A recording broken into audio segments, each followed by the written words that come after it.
देश के प्रधानमंत्री नरेंद्र मोदी का जलवा पूरी दुनिया में है। यही वजह है कि तमाम बड़े देश भारत की तरफ दोस्ती के नजरिए से देखते हैं। अंतर्राष्ट्रीय मंच पर भारत को बहुत सम्मान मिलता है और एक फ्रेंडली कंट्री के तौर पर देखा जाता है। इसमें कोई दो राय नहीं कि साल 2014 के बाद से हालात बदले हैं। मोदी का डंका विदेशों में खूब बजता है, हर जगह उनका मान सम्मान होता है। ये सब देखकर हर भारतीय तो गर्व से चौड़ा होता ही है, अंदर खाने विरोधियों के दिलों को भी सुकून मिलता होगा। लेकिन क्या करें, राजनीति चीज ही ऐसी है।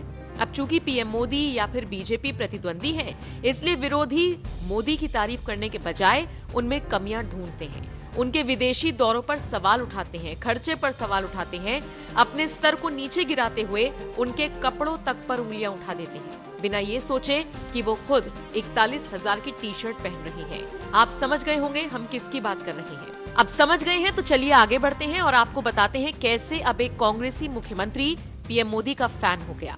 दरअसल यहाँ बात हो रही है कांग्रेस के दिग्गज नेता और राजस्थान के मुख्यमंत्री अशोक गहलोत की, जो मंगलवार को एक जनसभा में पीएम मोदी की भर भर कर तारीफ करते हुए नजर आए। गहलोत ने ये तक बता दिया कि आखिर पीएम मोदी को विदेशों में इतना मान सम्मान क्यों मिलता है। दरअसल मंगलवार को पीएम मोदी राजस्थान के बांसवाड़ा जिले में स्थित श्री गोविंद गुरु की मानगढ़ धाम पहुंचे थे। अब चूंकि राजस्थान में पीएम का इतना बड़ा कार्यक्रम था, तो राज्य के सीएम की उपस्थिति तो वहां पर होनी ही थी। तमाम राजनीतिक मतभेदों के बावजूद गहलोत न सिर्फ मंच पर पहुंचे, बल्कि खुलकर पीएम मोदी की तारीफ की। हालांकि पीएम की तारीफ करते करते उन्होंने महात्मा गांधी का भी जिक्र किया। गहलोत ने कहा, हमारे देश के प्रधानमंत्री जब दुनिया के मुल्कों में जाते हैं तो इनका बड़ा सम्मान होता है। ये मान सम्मान इसलिए होता है क्योंकि ये गांधी का देश है। इस देश में 70 साल से लोकतंत्र जिंदा है। बीते 70 सालों से हमारा देश कहां से कहां पहुंच गया। सीएम ने कहा, पहले हम गुलामी की जंजीरों से जकड़े हुए थे। इसकी कहानियां हम आज पढ़ते भी हैं। हमारे देश में लोकतंत्र की जड़ें मजबूत और गहरी हैं। दुनिया का जब एहसास होता है कि उस देश के प्रधानमंत्री देश में आ रहे हैं, तो आप सोच सकते हैं वो कैसा सम्मान देते हैं। जरा आप भी सुनिए पीएम मोदी की तारीफ करते हुए अशोक गहलोत ने और क्या कुछ कहा। जिस प्रकार से लगातार हम देख रहे हैं एक के बाद एक जो देश इतिहास बना रहा है दुनिया के अंदर, उसके बारे में मुझे कहना नहीं, क्योंकि आज दुनिया की पहचान भी हमारे मुल्क का जो मान सम्मान है वो कहाँ से कहाँ पहुँच गया। कहाँ तो हम गुलामी की जंजीरों में झगड़े हुए थे, जिसकी कहानी हम यहाँ बैठ के कर रहे हैं, और कहाँ पर आज देश कहाँ पहुँचा है। प्रधानमंत्री मोदी जी जाते हैं दुनिया के मुल्कों में तो कितना सम्मान मिलता है इनको। क्यों मिलता है? क्योंकि नरेंद्र मोदी जी उस देश के प्रधानमंत्री हैं। नरेंद्र मोदी जी उस देश के प्रधानमंत्री हैं जो हमारे मुल्क में आए हैं, जो गांधी का देश है, जहां लोकतंत्र की जड़ें मजबूत है, गहरी है। 70 साल के बाद में वहां लोकतंत्र जिंदा रहा है। ये दुनिया को एहसास होता है तो उनको गर्व होता है कि उन देश का प्रधानमंत्री मोदी जी हमारे मुल्क में आ रहे हैं। तो आप सोच सकते हो कि किस प्रकार से ये देश आगे बढ़ा है। और क्या बांसवाड़ा की बात करें तो मामा बालेश्वर जी का नाम अभी ले रहे थे मोदी जी। इनको ज्ञान है कि मामा बालेश्वर का क्या योगदान था गोविंद गुरु के बाद में, किस प्रकार से उन्होंने लगातार जागृति का काम किया, लोगों को जगाने का काम किया।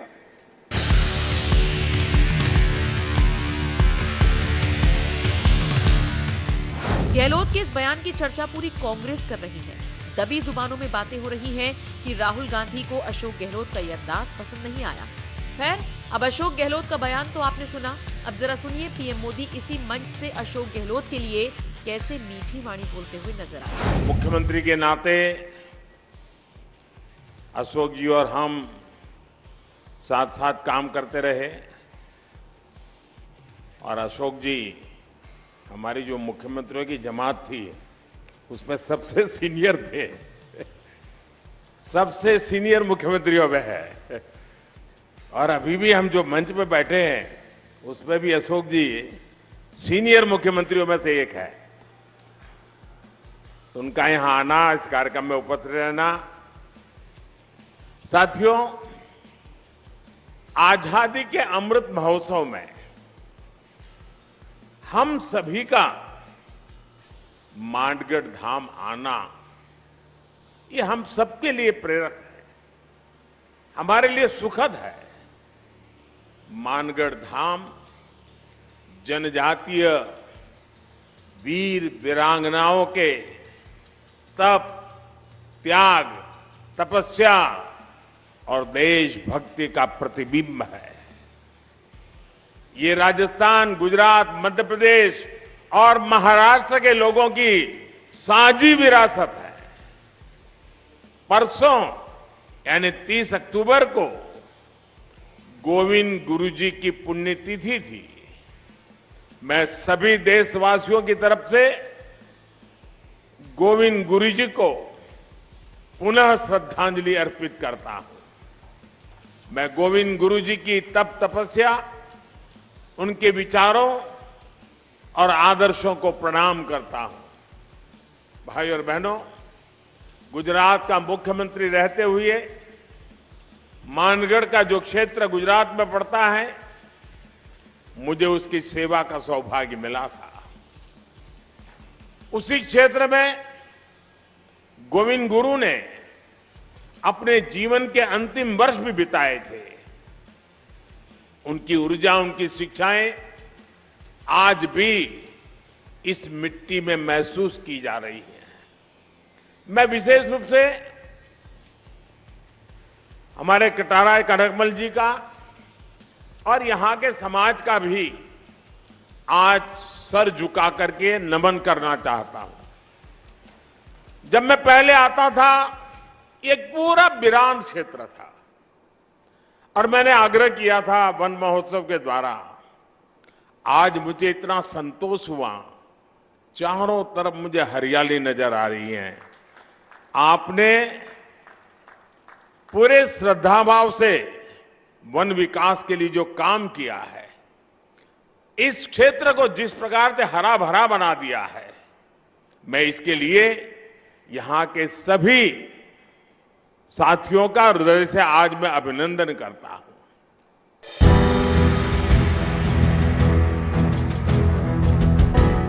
बहरहाल राजस्थान में सजे इस सियासी मंच की चर्चा पूरे देश में हो रही है। अब आप बताइए, इस पूरी खबर पर आपका क्या कुछ कहना है?